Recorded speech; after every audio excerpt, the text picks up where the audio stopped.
Good morning students. तो बेटे आज की क्लास शुरू कर रहे हैं। देखो हमारा चैप्टर 1 और चैप्टर 2 कंप्लीट हो गया है, तो आज हम चैप्टर 3 स्टार्ट कर रहे हैं जो है वेक्टर एटम मॉडल पे। ठीक है, ये कंप्लीट चैप्टर इन्फॉर्मेशन है अबाउट वेक्टर एटम मॉडल।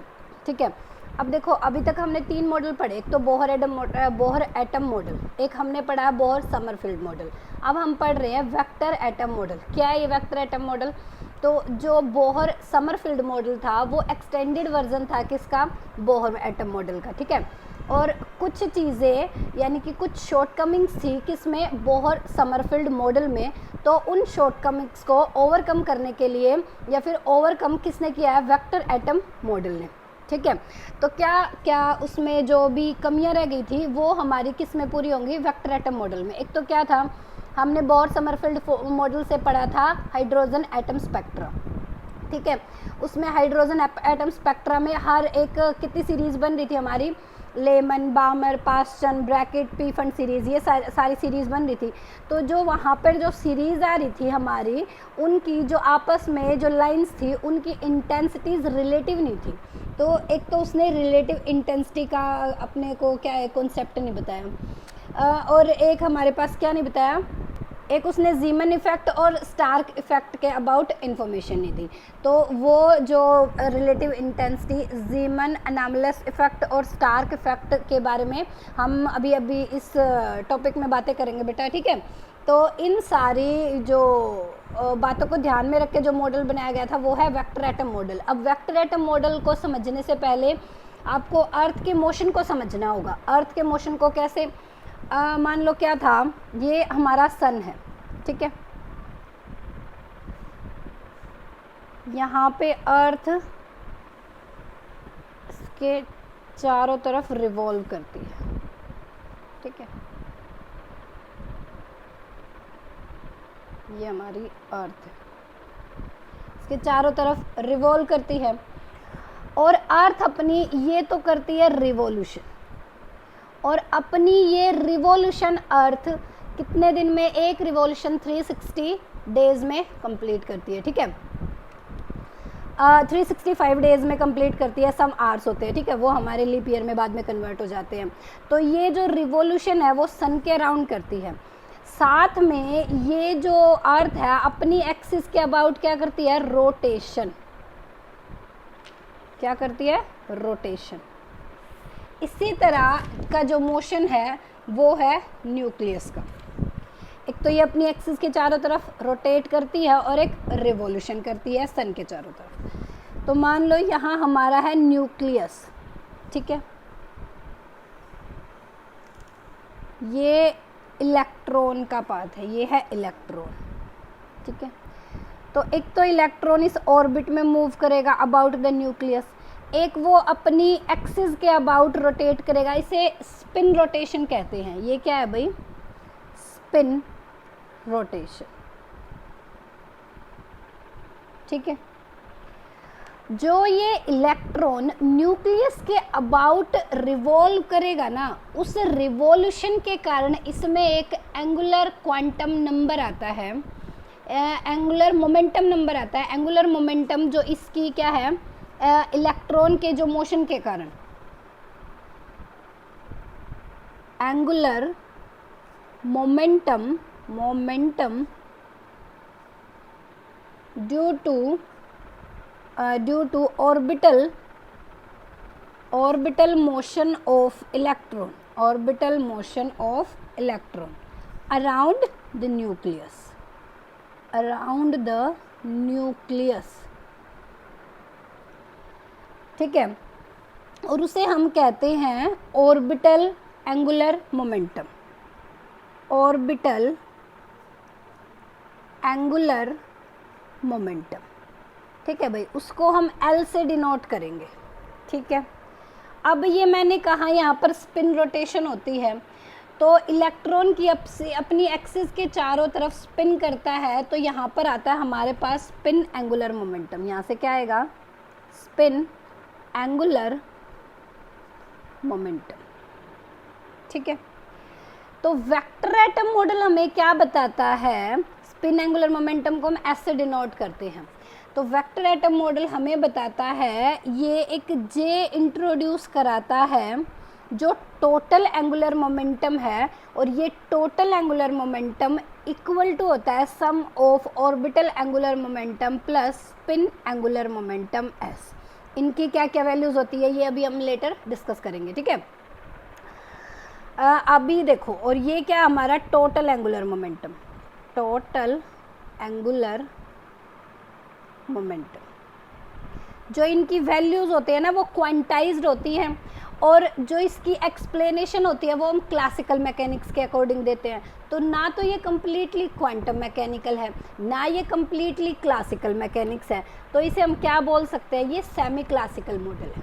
इतनी बात आपको क्लियर हुई। ये था इसका मेन थोड़ा ब्रीफ डिस्कशन कि ये किसके बारे में, किसके अबाउट है, ये क्या बताएगा, ठीक है। अब हमें इसको थोड़ा डिटेल में पढ़ना है कि कैसे आपको, अगर ये इससे रिलेटेड क्वेश्चन आ जाए पेपर में तो कैसे अटेम्प्ट करोगे, ठीक है। कुछ नहीं है, बहुत आसान है, जो मैं आपको बताती जाऊँ बस आपको ध्यान से सुनते रहना है, ठीक है। Vector atom model is extension of the Bohr Sommerfeld atom model. मैंने अभी आपको बताया the relative intensities of lines in the spectra of hydrogen atom could not be explained on the basis of the Bohr-Sommerfeld model. Sommerfeld's model, ये शायद 2 बार हो गया, हाँ, could not explain anomalous Zeeman effect and Stark effect. यही मैंने आपको बताया, एक तो रिलेटिव इंटेंसिटीज के बारे में वो नहीं बता पा रहा है, एक जीमन इफेक्ट और स्टार्क इफेक्ट के बारे में नहीं बता पा रहा है। जीमन इफेक्ट और स्टार्क इफेक्ट में स्प्लिटिंग हो जाती है लाइन्स की, जो हमारी ये लाइन आती है स्पेक्ट्रा में, ये स्प्लिट हो जाती है, ठीक है। इनके बारे में हम डिटेल से पढ़ेंगे। Another shortcoming of this model is that it does not throw light on the distribution and arrangement of electrons in the atom. और जो ये हमारा बोर समरफील्ड था, इसने इलेक्ट्रॉन के डिस्ट्रीब्यूशन के बारे में कुछ नहीं बताया था, ठीक है।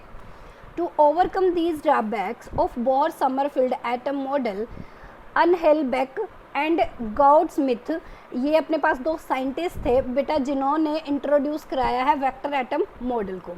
Extended this model is called vector atom model, ठीक है, in which spin angular momentum vector S is added vectorially to the orbital angular momentum L. S और एल के बारे में मैं आपको समझा चुकी हूँ कि क्या है, to form resultant angular momentum A. देखो एक ये बात ध्यान से सुन लो, देखो रिजल्टेंट क्या होता है, हमारे पास वेक्टोरिकली कैसे जोड़ सकते हैं, वेक्टर है, ये वेक्टर का हेड होता है, ये टेल होती है, ठीक है। अगेन हम क्या है, इसको क्या करें, हाँ अपने पास है कि एक और इसकी हेड और टेल, हम यहाँ पे अब इस वेक्टर की टेल और इसके हेड से जो जुड़ेगा वो क्या होगा, इनका रिजल्टेंट। मान लो ये वेक्टर ए है, ये वेक्टर बी है, तो आर इनका रिजल्टेंट है, तो आर अपना किसके इक्वल आया है, vector A plus vector B. ये तो बहुत छोटी छोटी बातें, ये +1 +2 की बातें हैं, ठीक है, तो ये आपको पता होनी चाहिए। तो उनको क्या है, वेक्टोरिकली ऐड करेंगे, ठीक है। The magnitude of orbital angular momentum is given by magnitude of orbital. देखो 2 अभी तक हमारे पास मोमेंटम इंट्रोड्यूस हुए, एक एल और एक एस। जे तो इनका सम है, तो हमें बताना पड़ेगा एल क्या है और एस क्या है। एल क्या है, ऑर्बिटल एंगुलर मोमेंटम, जिसकी जो वैल्यू होती है L into L plus 1 into में एच कट यहाँ पे प्लैंक्स कांस्टेंट है, एल यहाँ पे ऑर्बिटल क्वांटम नंबर है। एल के बारे में भी हमें पता है क्या होता है, एल की वैल्यू 0 1 2 3 से हमारे नंबर ऑफ शेल्स बता होती है एस पी डी एफ कि कौन सी शेल में इलेक्ट्रॉन एग्जिस्ट करेगा, ठीक है। जैसे एल की वैल्यू हमारी होती है 0 1 2 3 अप टू सो ऑन, ठीक है। तो एल हमारा क्या हो गया, L star H cut, L star को मैं क्या कर सकती हूँ, is equal to L into L plus 1। H cut अपना क्या है, प्लैंक्स कॉन्स्टेंट, जिसकी वैल्यू होती है एच अपॉन में 2 पाई, सॉरी वो एच प्लैंक्स कॉन्स्टेंट होता है, एच कट की वैल्यू होती है एच अपॉन में 2 पाई, ठीक है। आगे है the magnitude of the spin angular momentum. Spin angular momentum का मैग्नीट्यूड क्या होगा, S is the given by S is equal to S into S plus 1 into H cut. S यहाँ पे क्या है, spin quantum number, small L क्या था, orbital quantum number, ठीक है। तो एस की वैल्यू जो स्पिन होगी ना वो हमारी एक बार एंटी क्लॉकवाइज एक बार क्लॉकवाइज, तो प्लस माइनस हाफ लेते हैं उसकी वैल्यू को, ठीक है। तो एस हमारा S star H cut, where S star अपना कितना हो गया, under the root H in S into S plus 1, ठीक है। अब the magnitude of the total angular momentum, मैंने बताया टोटल एंगुलर मोमेंटम क्या है, सम है एल और एस का। तो जे को भी हम कैसे लिखते हैं, जे इंटू जे प्लस वन इंटू में एच। जे यहाँ पे क्या है, टोटल एंगुलर मोमेंटम नंबर, ठीक है, angular quantum number, quantum number. तो जे क्या हो गया, स्मॉल जे क्या हो गया, स्मॉल एल प्लस एस से इसकी value small L S minus L minus S तक वेरी करती है, ठीक है। ये इसके ऊपर हम न्यूमेरिकल्स भी करेंगे, फिर बताऊंगी कि ये कैसे रिलेट करते हैं न्यूमेरिकल्स में। तो J is equal to J star H cut, वही वैल्यू अपने पास आ गई। The vector atom model is a semi classical model. मैंने आपको बताया ना तो ये कम्प्लीटली क्वांटम मैकेनिकल मॉडल है, ना ये कम्प्लीटली क्लासिकल मैकेनिकल मॉडल है। जो हमारे पास जे एल एस इनकी वैल्यू लाइज करेंगी होती है क्वांटाइज्ड वैल्यू हमारी किस में देते हैं, क्वांटम में, ठीक है। तो लेकिन जो इनकी एक्सप्लेनेशन है वो डिपेंड करेगी हमारी मैकेनिकल बेस्ड। तो ये सेमी क्लासिकल मॉडल है, ठीक है। The vector atom model is a semi-classical model in which angular momentum L and S are treated classically and जो L और S है इनके explanation को कैसे treat करेंगे हम, classically, और इनकी values को and their values are given quantum mechanically। इतनी बात clear हुई। अब देखो, अब अपने पास है J is equal to L plus S, ठीक है। S की वैल्यू दो हो सकती है, एक प्लस हाफ एक माइनस हाफ। जब हम J is plus J is equal to L plus S लिखेंगे तो अपना ये है एक वेक्टर है L, ठीक है। तो अगर प्लस 1/2 है तो ये S जाएगा ऊपर की तरफ, ठीक है। अगर अपने पास S की वैल्यू प्लस 1/2 है तो ये जाएगा ऊपर की तरफ, और जो इसको और इसको मिलाएगा वो ये अपना J, ठीक है। तो ये J क्या हो जाएगा, L प्लस तो अगर J की वैल्यू L प्लस 1/2 है तो कुछ इस टाइप की शेप बनेगी। क्या है, अगर हमारा J is equal to L plus L है, ये अपना एक हमने ले लिया L, अगर प्लस S है और S की वैल्यू कितनी है, प्लस 1/2, तो ये जाएगा ऊपर की तरफ, ठीक है। अब इस हेड और टेल को जो मैच करेगा ये होगा इनका रिजल्टेंट, जिसे हम बोलेंगे J, ठीक है। सिमिलरली अगर माइनस S है और अगर हमारे पास J प्लस S और से J L माइनस S और S की वैल्यू कितनी है, माइनस 1/2, ठीक है। तो ये अपना क्या है, नीचे की तरफ आएगा और इसको हम ऐसे शो करेंगे। अब इसके कुछ फीचर्स हैं, मेनली ये दो ही चीज़ों पर काम करता है। एक तो स्पिनिंग इलेक्ट्रॉन, जो इलेक्ट्रॉन चारों तरफ स्पिन करता है। दूसरा स्पेशल क्वांटाइजेशन मैंने तुम्हें लार्मर प्रिसिशन में भी बताई थी और इसमें भी एक बार एक्सप्लेन करूँगी, ठीक है। तो क्या होता है, main features of vector atom model, there are two main features of vector atom model. First है स्पिनिंग इलेक्ट्रॉन, नेक्स्ट है स्पेशल क्वांटाइजेशन। स्पिनिंग इलेक्ट्रॉन में क्या बोलना है, in order to explain the fine structure of hydrogen-like atoms, Helen Beck and Goldsmith in the year 1995 put forward electron spin hypothesis, according to which, in addition to the movement of electron in an orbit around the nucleus, it also rotate about its own axis।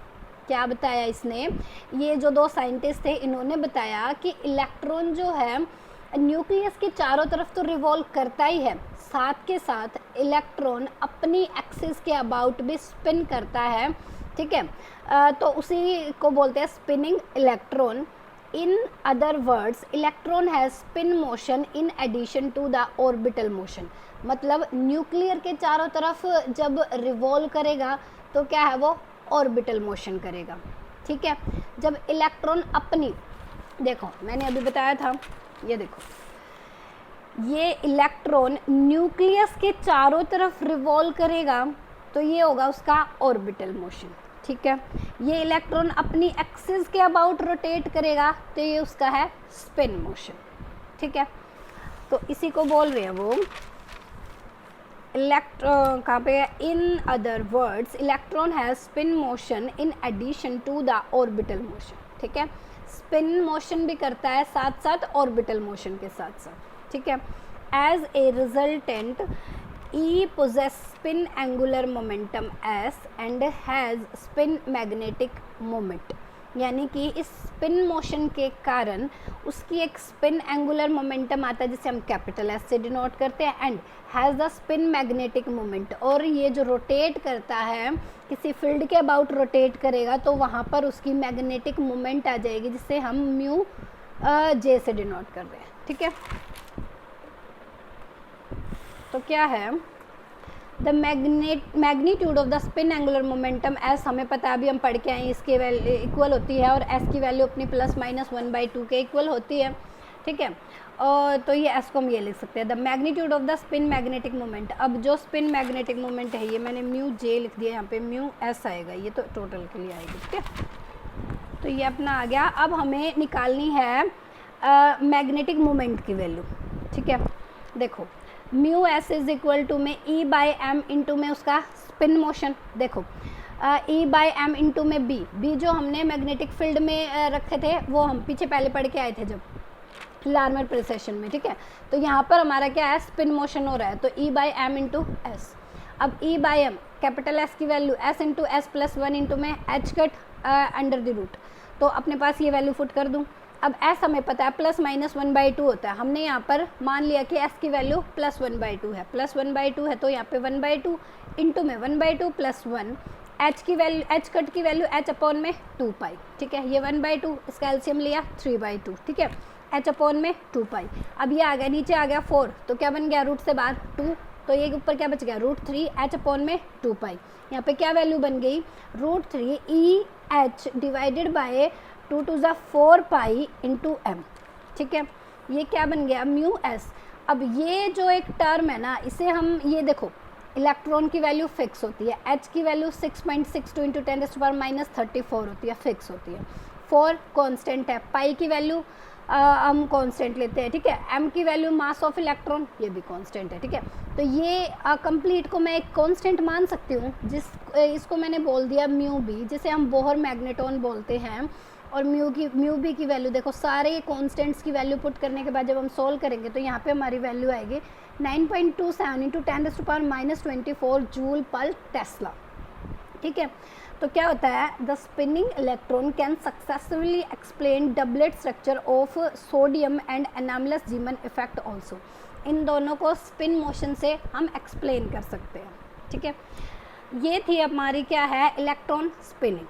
अब हम पढ़ेंगे special quantization. देखो, special quantization पढ़ने से पहले आपको मैं एक बार लार्मर प्रिसेशन याद दिला दूँ। लार्मर प्रिसेशन क्या होता है, प्रिसेशन क्या होता है, जैसे मैंने आपको एग्जांपल दिया था, हम लट्टू को घुमाते हैं तो वो थोड़ा रुकने से पहले जो ऐसे प्रिसाइज करता है ग्रेविटेशनल फील्ड के विद रिस्पेक्ट टू, तो उस टाइप के प्रिसेशन को हम लार्मर प्रिसेशन में काउंट करते हैं।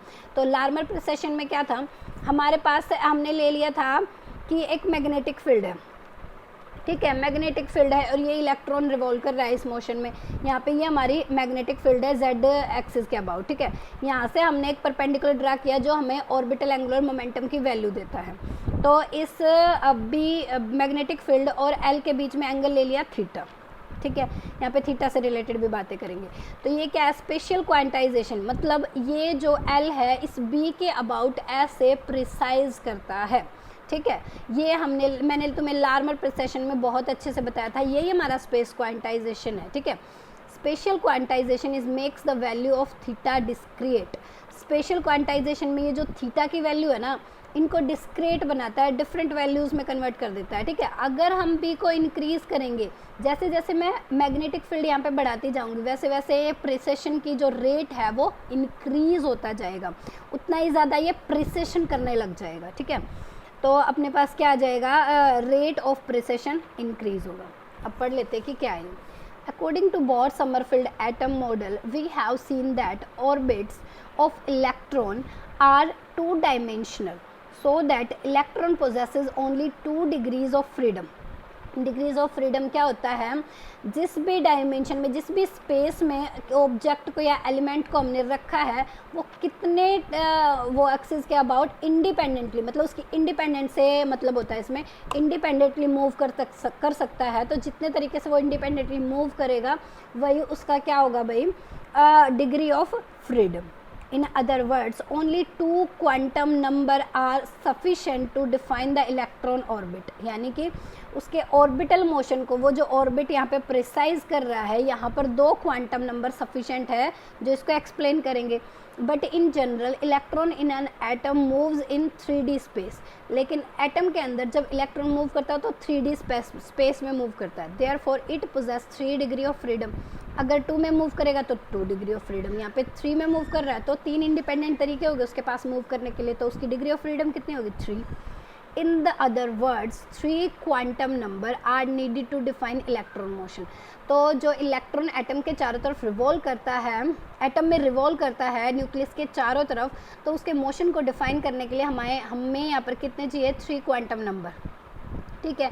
Given size form of electron orbit whereas the third quantum number quantities and orientation. देखो साइज और उसकी फॉर्म के बारे में बताते हैं कि उसका साइज कितना और उसकी फॉर्मेशन कैसे, वो कैसे मूव करेगा, ये 2 क्वांटम नंबर। थर्ड क्या बताता है? Quantities the orientation of electron orbit, यानी कि ये थर्ड बताएगा ये जो थीटा की वैल्यू डिस्क्रिएट हो रही है ना, इसके बारे में, ठीक है।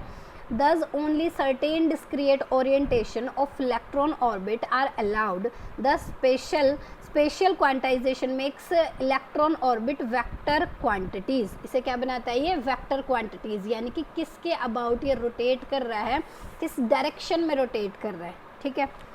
तो z कंपोनेंट ऑफ l का z component is given by, कैसे देंगे? Lz इज इक्वल टू में ml इंटू में h अपॉन में 2 पाई। Lz की वैल्यू हम क्या लेंगे? ml डिवाइड h कट लेते हैं, h कट की वैल्यू h अपॉन में 2 pi, where ml is the magnetic orbital quantum number.